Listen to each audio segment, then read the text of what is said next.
할렐루야. 우리 곁에 계신 분 인사드리겠습니다. 함께 예배 드려서 참 감사합니다. 여러분, 평상시에 감사합니다 라는 말을 얼마나 사용하고 계십니까? 우리가 하나님의 은혜에 대하여 깊이 잠기게 되면 여러분, 우리는 늘 찬송할 수밖에 없을 거고 모든 것에 감사할 수밖에 없는 줄로 믿습니다. 그럼 문제는 뭔가요? 왜 내게는 감사가 별로 나타나지 않고 일상의 삶 속에서 하나님을 찬송함이 없을까? 하나님이 주시는 그 은혜에 대하여 하나님은 지금도 내게 은혜 주시기를 원하는데 내가 그 은혜보다도 때로는 내가 생각하는 더 좋은 것들을 따라가지 않았나? 이제부터는 정말 하나님의 은혜의 방편, 말씀과 기도와 하나님의 거룩한 예식에 참여함으로 은혜 받는 일에 깊이 잠겨야 되겠다. 그런 성도 되시기를 축원을 드립니다. 여러분, 우리가 평상시에 감사하다라고 잘 느끼지 못한 것들을 어느 순간 내게서 그것이 사라져 버릴 때, 이게 진짜 소중했고 너무너무 감사했구나. 얼마 전에 요소수가 품귀 현상이 일어났어요. 대란이 일어났어요. 운전하시는 분들은 알 거예요. 요즘 나오는 경유차는 기름만 넣는 게 아니라 옆에 조그만 구멍에 요소수를 넣어야 돼요. 이 요소수가 경유에서 나오는 그 매연, 안 좋은 물질들을 이렇게 감쇄해서 좀 그래도 차에서 나오는 그 어떤 배기구에서 나오는 연기를 그래도 친환경적으로 바꾸어주는 그런 물질입니다. 주유소에 가면 한 10,000몇천 원 주면 한 통 넣을 수 있어요. 한 통 집어넣으면 수개월 동안은 넣지 않아도 돼요. 그런데 얼마 전에 이 요소수 대란이 일어나서 주유소에 가도 요소수가 없고 아무리 돈을 주려고 해도 물건이 없어서 그 가격이 막 천정부지로 올라갔던 적이 있습니다. 이게 국가적인 대란이었거든요. 여러분, 마스크도 그렇죠? 우리가 코로나 이전에는 마스크 쓰고 다니지 않았습니다. 근데 코로나가 딱 발생하고 초기 때 마스크로 예방해야 된다라고 하자 온 사람들이 마스크를 사재기하고 사들이기 시작하면서 마스크가 품귀 현상을 빚었습니다. 약국에도 없고 슈퍼에도 없고, 그래서 국가가 이 마스크를 딱 주장하면서 이제 보급하기 시작했고, 저도 여기 마트 가서 줄 길게 서가지고 몇 장 사가지고 온 기억이 있어요. 아무것도 아닌 것들이 어느 순간 내 삶에서 사라져 버릴 때, 진짜 소중했구나, 감사하구나. 우리 특별히 아파트에 사시는 분들, 10층 이상 높은 곳에 사시는 분들은 매일 감사해야 돼요. 왜? 어느 날 엘리베이터가 고장 나가지고 그 집을 걸어서 올라간다고 생각해 보세요. 이사 갈 때는 우리 집이 20몇 층이야, 제일 꼭대기야, 전망 끝내줘 그러는데 엘리베이터 고장 나는 순간 지옥 되는 거 아닙니까? 그러니까 매일 타고 오르내리는 엘리베이터조차 이게 멈출 수 있다라는 생각을 하는 거예요. 그리고 타고 내릴 때마다 감사하구나. 그럼 우리의 삶에 아주 사소한 것들까지도 우리는 감사해야 될 이유들이 다 되는 것입니다. 여러분, 감사라는 것은 특별히 좋은 일이 일어나야, 내게 어떤 이벤트가 있어야 감사할 수 있는 것이 아니죠. 하나님은 감사하되 우리에게 범사에 감사하라 그랬어요. 좋은 일뿐만 아니라 일상의 삶 속에서, 때로는 내 삶 속에 내가 생각할 때 참 불행한 순간 속에서도 그것도 범사에 속하니까 하나님 앞에 감사하는 거예요. 하지만 우리는 죄성을 가진 죄인 아닙니까? 좋을 때는 좋지만 우리의 삶 속에 어떤 일이 일어나면 감사보다는 불평과 원망이 더 빨리 우리 가운데 나타나요. 때로는 보십시다. 당연한 것을 내가 누리지 못할 때, 또 때로는 내 권리라고 생각했던 것들을 빼앗기거나 잃어버릴 때, 여러분, 우리 감사할 수 있겠습니까? 내 권리를 누군가 내 것을 탁 빼앗아가는 순간 감사는커녕 그 순간 우리 속에는요 온통 분노가 일어날 겁니다. 원망이 일어날 겁니다. 운전이 그렇잖아요. 참 우리나라 사람들, 아주 점잖은 사람들도 운전대만 잡으면 완전 막 이 자동차 경주 선수같이, 저도 그런데 여러분, 우리 운전자들은 어떤 인식을 가지고 있느냐, 내가 차를 몰고 가는데 내 본네트 차 앞에 그 가야 될 땅은 자기 땅이라고 인식한대요. 그래서 누군가가 갑자기 내 앞에 끼어들면요, 내 뒤에 끼어드는 전혀 상관없어요. 누군가 내 앞에 끼어드는 순간 성인 군자라 할지라도 속에서 뭐가 혹 일어나면서 감정이 북받치고, 그리고 그걸 통제하지 못하는 사람들은 행동으로 옮겨서 큰 화를 당하는 그러한 일을 보게 됩니다. 자, 우리는 범사에 있어서 감사해야 되는 사람이지만 실질적으로 우리는 부정적이고 안 좋은 일을 겪으면 우리는 원망, 불평하게 되어 있어요. 여러분, 애굽에서 탈출한 이스라엘 백성들도 마찬가지입니다. 그들이 왜 광야에서 멸망했습니까? 성경은 그들의 멸망을 통해서도 우리에게 본보기를 삼아라, 교훈을 받아라, 그렇게 말해요. 자, 그들은 왜 멸망했을까요? 우리 고린도전서 10장 10절 11절 두 절 같이 한번 읽겠습니다. 그들 가운데 어떤 사람들이 원망하다가 멸망시키는 자에게 원망하지 말라. 그들에게 일어난 이런 일은 본보기가 되고 또한 말세를 만난 우리를 깨우치기 위하여 기록되었느니라. 아멘. 광야 1세대가 광야에서 멸망시키는 자에 의해서 멸망당하고 말았습니다. 왜 그랬느냐? 그들은 광야에서 원망, 불평하다가 그들은 멸망하였다.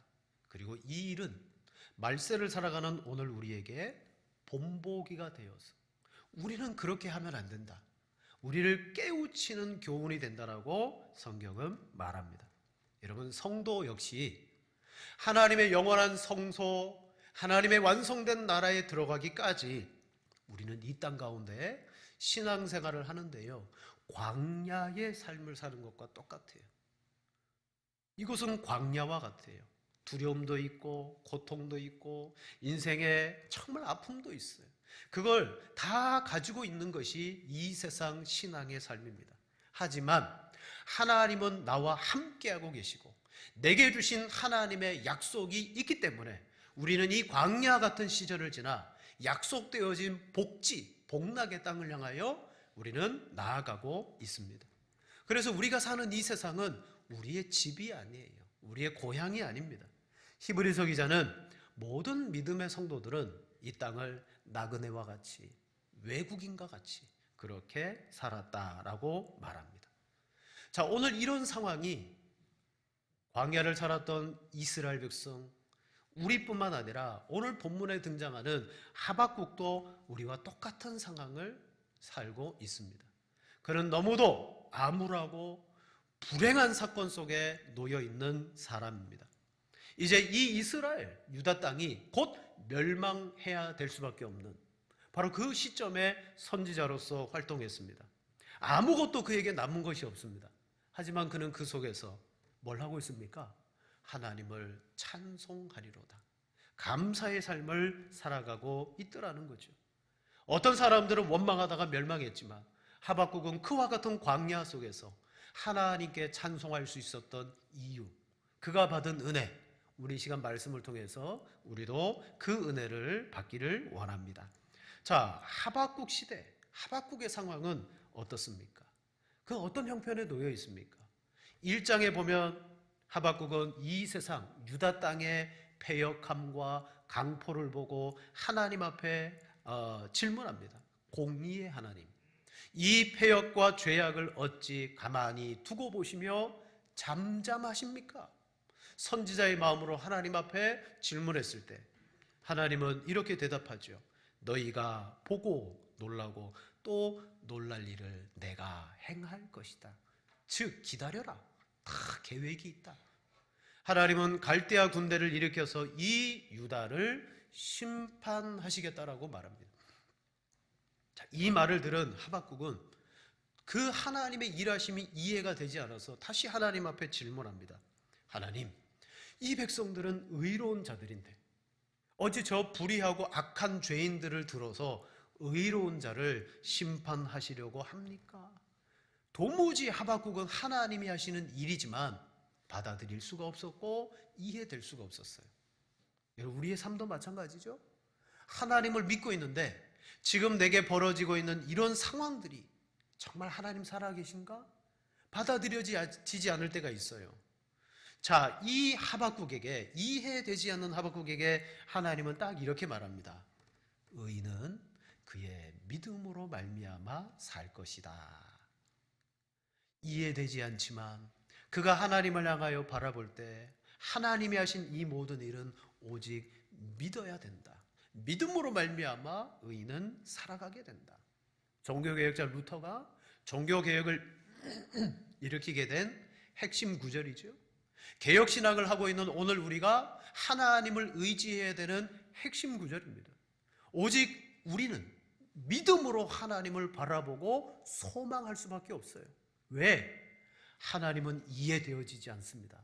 하나님이 하시는 모든 일이 내게 설득되거나 내가 이해할 수 없습니다.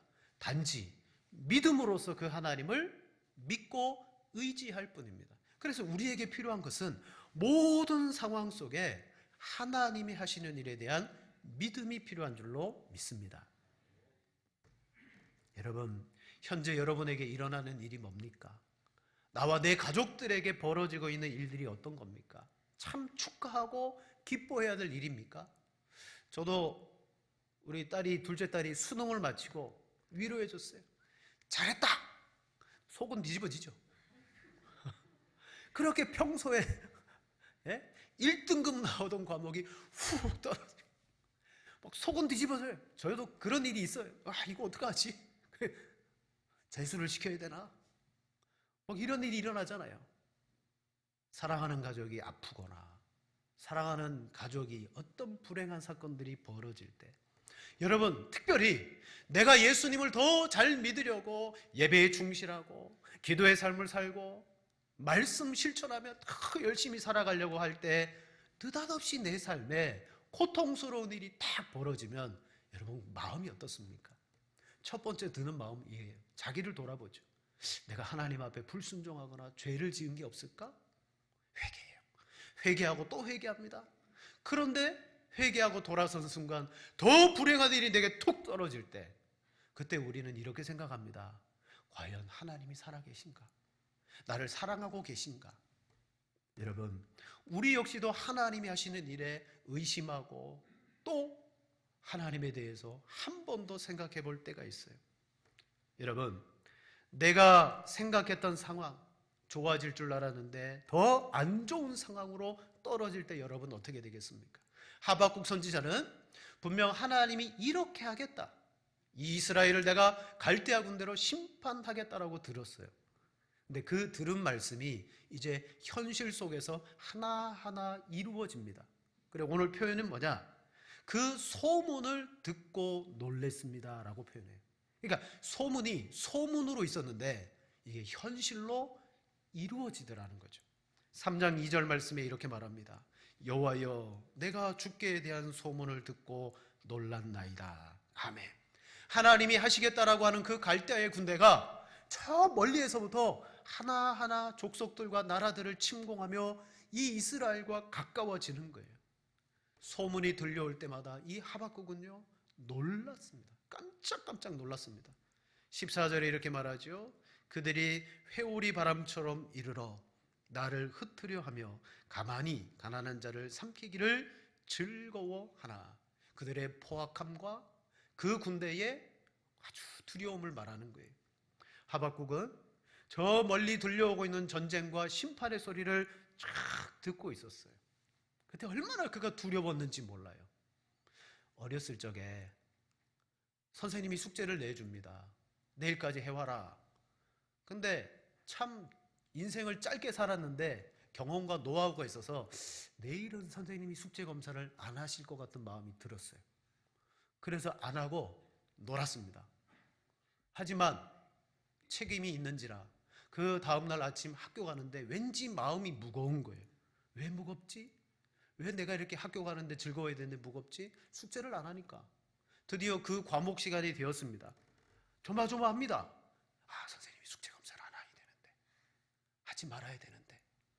근데 그 촐랑대는 친구가 하나 있어요. 선생님, 어제 숙제 내주셨는데요. 선생님 다 알죠. 자, 선생님이 먼저 어저께 숙제 내준 거 있지? 다 책상에 꺼내봐. 공책을 쫙 펼칩니다. 저도 탁 펼쳐놨습니다. 형식적으로. 저기 앞에서부터 난리의 소문이 들리기 시작하는 거예요. 너 안 했네? 너 뭐 했어? 선생님, 손바닥 대. 옛날에는 기본적으로 손바닥 3대, 5대 맞고 넘어갔습니다. 그 난리의 소문에 앞에서부터 쫙 저에게로 올 때 머리끝부터 발끝까지 제 마음이 어떻겠습니까? 두려워지기 시작하는 거죠. 하박국의 상황이 그래요. 하나님이 그렇게 하시겠다 그랬어요. 근데 그 소문을 들을 때 인간적으로 하박국은요 너무 두려웠습니다. 하박국의 환경, 이 유다의 환경은 암울했습니다.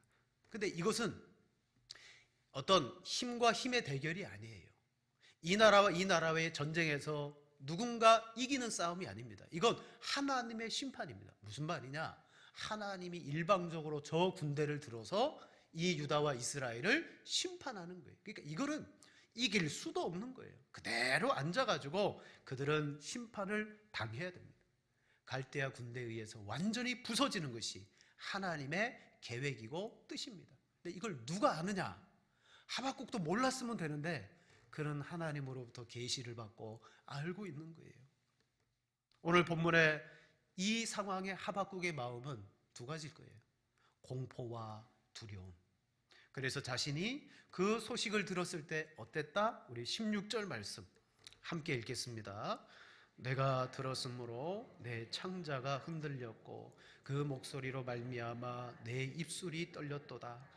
우리가 치러 올라오는 환난 날을 내가 기다림으로 썩이는 것이 내 뼈에 들어왔으며 내 몸은 내 처소에서 떨리는도다. 아멘.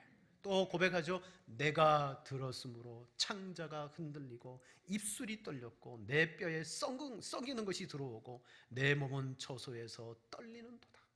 이게 남의 일이 아니라 이스라엘과 나의 일인 거예요. 여러분, 우리 살아가면서 참 재밌는 일이 많은데 남의 일을 구경하는 건 너무 재밌어요. 싸움 구경하는 거, 불 구경하는 거. 제가 어려서 초등학교 때 뚝방 밑에 사는 낮은 집들이 많았는데 마당이 넓은, 좀 그래도 그 속에서 넓은 마당에 조금 사는 집 같았어요. 그 넓은 집에 불이 났는데 그 집주인들은 마당에서 왔다 갔다 하면서 어떻게 도구라도 하나 건져볼까 왔다 갔다 하는데 솔직히 뚝방에서 그 불 구경하는데요 재난영화 보는 것처럼 재밌더라고요. 남에게 그런 일이 벌어지는 것은 재미고 구경이 될 수 있어요. 근데 딱 그게 나에게 벌어진다, 내 집에 벌어진다, 그거는 완전 바뀌는 거예요. 엄청나게 두려운 일입니다. 한마디로 하박국은 소문으로 말미암은 공포가 주는 두려움 가운데 그는 떨고 있어요. 여러분, 우리 국민들 중에 전쟁 그러면 치를 떠는 분들이 있어요. 정말 그 전쟁이 코앞에 온 것처럼 무서워하는 분들이 있어요. 누구냐? 과거 6.25 전쟁을 경험하신 분들이. 그분들은 그때 전쟁이 어떤 건지를 경험했어요. 공산당에 의해서, 괴뢰군에 의해서 어떤 극악한 일들이 벌어지는지를 그분들은 아는 거예요. 그래서 그들은 전쟁 안 된다, 공산당 물리쳐야 된다. 왜냐? 그들에게는 전쟁은 현실이었거든요. 경험하고 나니까. 여러분, 한 가지 질문을 드리겠습니다. 하나님이 하시는 일임에도 불구하고 이 전쟁과 두려움의 상황이 가까이 다가오고 있습니다. 나에게 지금 공포와 두려움을 줘요. 근데 하나님께서 내가 이 일을, 공포와 두려움을 가지고 오는데 만약 내가 이 상황을 피할 수 있으면 너는 피하겠느냐, 그대로 맞닥뜨리겠느냐? 여러분, 마음으로 한번 대답해 보세요.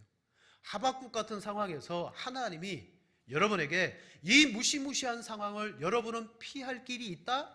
아니면 그대로 그 상황을 내가 맞는다? 선택을 한다면 여러분은 어디로 가시겠습니까? 제가 어리석은 질문을 드리죠. 저도 피할 거예요. 왜? 두려우니까. 그 상황을 맞아들이고 싶지 않아요. 피할 겁니다. 그런데 하박국 선지자는 이 상황을 어떻게 받아들입니까? 그 이가 떨리고 썩음이 들어오고 처소에서 떨고 있는 그 상황 속에서도 16절 중반절에 보면 이렇게 말합니다. 무리가 우리를 치러 올라오는 환난 날을 내가 뭐함으로? 기다림으로. 피하는 게 아니라 그 환난 날을 내가 기다리고 있다. 아주 묘한 표현을 쓰고 있어요. 두렵고 공포가 일어나는 환난이라면 피하고 싶은 것이 당연한데 하박국은 그 두려움의 상황 속에서 기다린다. 기대와 흥분의 기다림이 아니죠. 뼈가 썩어 들어가고 있어요. 두렵고 있어요. 그의 육체적인 반응과 감각적인 반응을 솔직히 이야기합니다. 나 떨고 있니? 떨고 있습니다. 그럼에도 그날은 내가 피하지 않고 기다린다. 왜? 분명 이것은 두려운 현실이고 힘든 현실이지만 하나님이 하시겠다라고 한 계획이다. 하나님이 이루실 일이다. 이 두려움의 심판을 통하여 우리가 완전히 멸망하는 게 아니다. 하나님은 이 과정을 통해서 소망을 두셨다. 그 너머에 소망이 있다. 그것을 하박국은 본 거예요. 현실만 본 게 아니라 그래서 그걸 기다리고 맞닥뜨리고 하나님이 분명히 이루시겠다 그랬어요. 그걸 소망하는 거예요. 그게 뭡니까? 믿음이죠. 피하지 않고 기다리는 믿음. 여러분, 성도는 어떤 존재입니까? 성도는 오직 믿음으로 사는 존재예요. 우리가 이 땅 가운데 예수 그리스도를 믿으면 복을 받습니다. 근데 그 복이 겉으로 잘 되는 복이 아니에요. 형통하고 우리가 하는 모든 일이 무조건 잘 되고 그런 복이 아니에요. 성도는 신자로서 살아갈 때 믿음을 지키며 살아갈 때 이 세상과의 갈등을 피하지 않습니다. 내 인생이 죄로 말미암아 갖게 되어진 이 육체의 고통과 삶의 어려움들을 우리는 피하지 않습니다. 당연히 오는 거예요. 그 갈등을 우리는 맞닥뜨립니다. 믿음과 세상과 싸울 때 우리는 그 세상으로부터 공포와 두려움을 준다 그래서 비껴나가지 않아요. 왜? 이것을 통하여서 우리는 하나님의 소망을 보게 될 거다. 여러분, 가장 간단한 진리는 뭡니까? 오늘 우리의 겉사람과 우리의 속사람이 있는 거죠.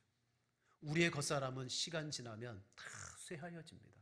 반대로 우리의 속사람은 새로워집니다.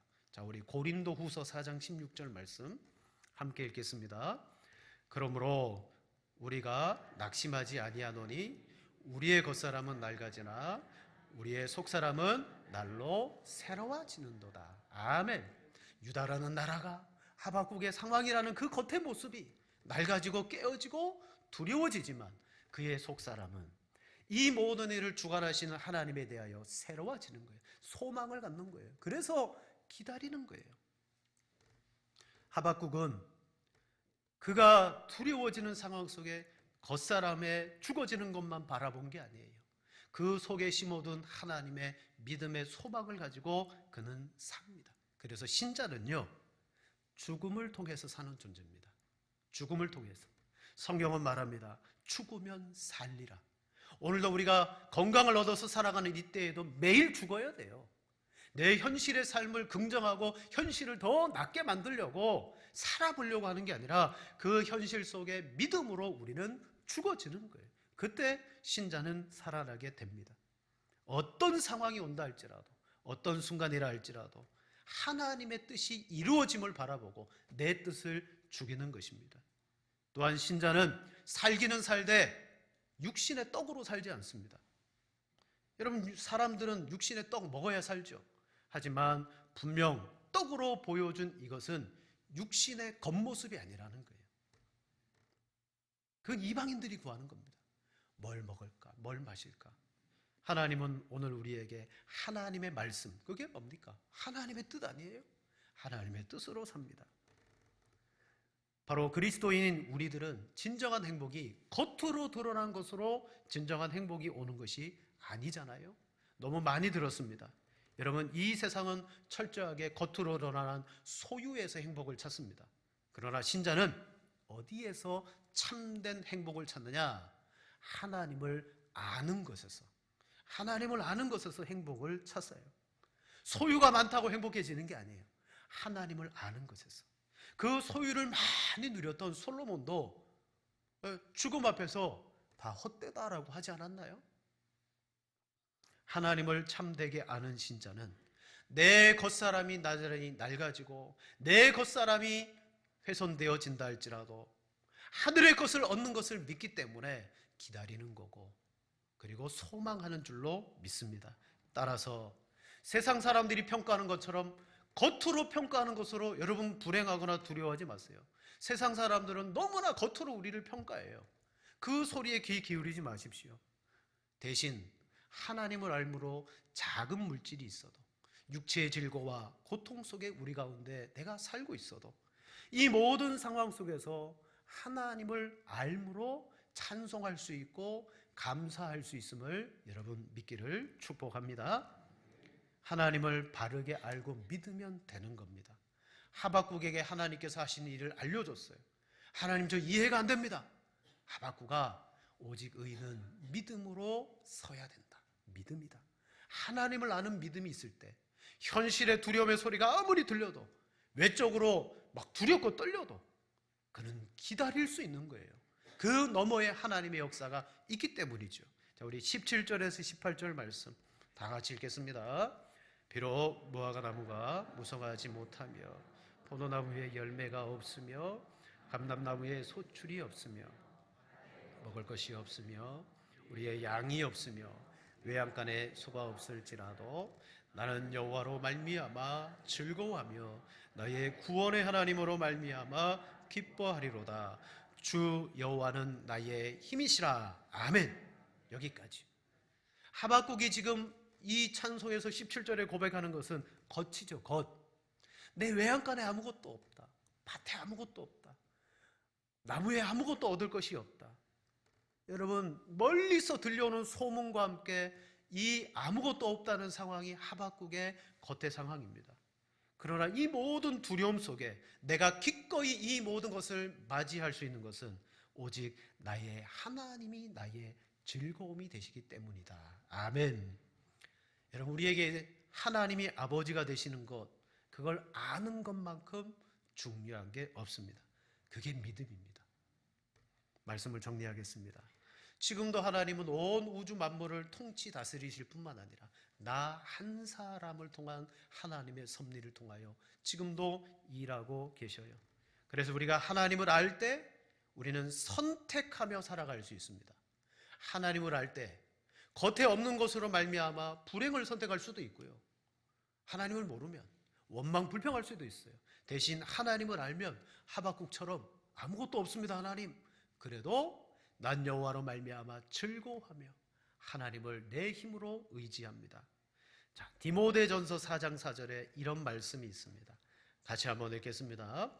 하나님께서 지으신 모든 것이 선함에 감사함으로 받으면 버릴 것이 없나니. 아멘. 여기 하나님을 아는 지식과 그 하나님을 아는 사람의 모습이 등장합니다. 첫째, 하나님께서 지으신, 하나님은 모든 것을 지으신 분이라고 믿는 거예요. 지으셨다. 여기에서 짓다라는 것은 이렇게 조성했다라는 의미도 있지만 그 속에는 무슨 일이 일어나게 하다 또는 무슨 일이 발생하게 하다. 즉 하나님께로부터 내 삶에 무슨 일이 일어나든지 내 주변에 무슨 일들이 발생하든지 그거예요. 이 세상을 창조하신 하나님은 나와 내 삶에 무슨 일이든 일어나게 하실 수 있다. 두 번째, 하나님께서 그 일으키신 일, 지으신 모든 일은 모든 것이 선하다. 선함에. 여러분, 하나님의 지은 것이 선하다라는 이 선하다라는 뜻은요, 좋다, 아름답다, 유익하다라는 뜻이 있어요. 하나님이 내게 참 심각하고 두려운 상황을 두셨습니까? 그것은 오늘 말씀에 의하면 그 지으신 모든 것이 선하다. 일반 사람들이 볼 때에는 불행하다라고 여겨지겠지만 하나님을 아는 사람이 이 모든 것을 볼 때는 선하다. 왜? 내게 유익하기 위하여 하나님은 주신 것이다. 비판, 원망, 불평하게 주신 게 아니라 궁극적으로 하나님은 나를 유익하게 하시는 분이라는 걸 알게 한다는 거예요. 그러므로 세 번째, 하나님이 지으셨다, 하나님이 하신 모든 일은 선하다라는 사실을 아는 사람은 뭘 한다? 감사함으로 받으면 버릴 것이 없다. 감사한다는 거예요. 하박국이 그러잖아요. 지금 하시는 이 모든 일이 나를 망하게 하려고 하는 게 아니야. 하나님은 선하셔. 그러므로 찬송합니다라고 고백하는 것처럼, 여러분, 감사라는 단어는요, 기쁨의 총체, 모든 기쁨을 모아 놓은 것이라는 의미가 들어있어요. 이 말은 감사하는 사람에게는 자연스럽게 기쁨이라는 열매가 따라오게 된다. 그리고 이렇게 말합니다. 마지막 이 단어를 집어넣었어요. 굳이 받으면 안 받아도 돼요. 여러분, 하나님의 지으심이 선하시다. 여러분, 감사함을 믿으십니까? 받으시겠습니까? 안 받으시겠습니까? 안 받으셔도 돼요. 근데 감사함으로 받으면 믿음의 행위예요. 받으라는 거예요. 그걸 내가 받으면 궁극적으로 이 모든 일을 이루시는 하나님을 고백하게 되고 믿게 되고, 나를 향한 하나님의 뜻이 유익하구나 알게 되고, 감사하는 순간 그 속에서 일어나는 하나님의 기쁨을 우리에게 주시는 것입니다. 그래서 모든 상황 속에서 우리는 감사하는 존재가 되는 줄로 믿습니다. 여러분, 정말 사람이 이해할 수 없는 우리 겉에 많은 상황들이 있습니다. 그러나 우리는 이 겉사람을 벗어버리고 우리의 속사람이 새롭게 되는 날을 기다립니다. 겉사람으로 말미암아 불평, 원망, 두렵고 공포 가운데 혹 사로잡혀 있다 할지라도, 그래, 이 겉사람이 낡아져야 우리의 속사람이 새로워진다. 그래서 여러분, 장례식에 가보면 장례식은 두 가지가 다 있어요. 믿음의 성도의 장례식은 슬픔도 있습니다. 그리움도 있습니다. 겉으로는 다 슬퍼요, 장례가. 하지만 그 속에는 말 못할 소망이 있고 위로가 있는 거예요. 위로가 있어요. 그래서 우리는 기대합니다. 그리고 삶을 살아갑니다. 오늘 하박국의 상황이 우리에게 주는 교훈이 그런 것입니다. 우리 어떤 전쟁의 소문과 난리의 소문이 일어난다 할지라도 하나님을 알고 하나님을 의지하는 사람에게는 그 모든 것이 찬송이 되고 감사가 되는 줄로 믿습니다.